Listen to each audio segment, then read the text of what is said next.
Desde año más o menos 2008-2009, Colegio San Augustin nos ha comenzado con una iniciativa aquí de una celebración cultural. Na comienzo nos estaba haciendo na escola mes, de arriba nos terreno de escola, então está encerrado caminho com alumnonan de ciclo básico 2, os estudos de MAVO, na hace preparação de diferentes cuminda nan típico, seja sopa, seja snack, seja cuminda, etc. Então essa aqui está o bende. Naturalmente, de maneira toranha, essa aqui está para bom causa. E aí aqui nós sabemos nós também trabalhar para tique sombra, so tem pausa caminho que muito da cinta, bem com mais sombra para não cinta tem pausa.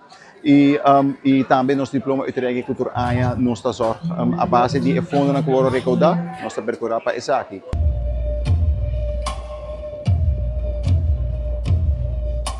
E aí aqui tem uma roupa especial para sobrar junto com a Fundação Chico Harms, nós abrimos uma iniciativa nova, nós temos que de batch novo, caminho com nós organizamos no Centro di Bario Brazil.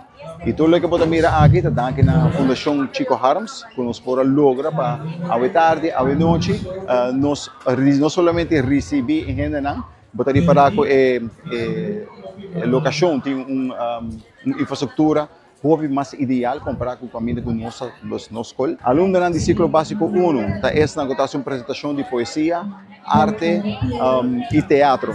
Emocionado de 2ª classe, a base de instrução na Conahaya, nós temos que preparar uma cuminda, e assim boot atrativo para forma de bende mais rápido que não pôr.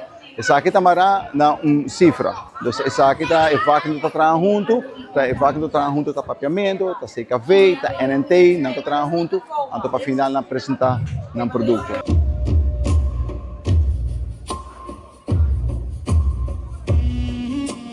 Para finalizar, eu quero agradecer a Fundação e a Comissão por fazer isso aqui possível, a Comissão da nossa escola, por ter encabeçado para a Frau Berlema, Menor Faro e Menor Angela. E, logicamente, full team de Colegio San Augustin para dar um granito para make it happen. Eu agradecer maior para a paciência.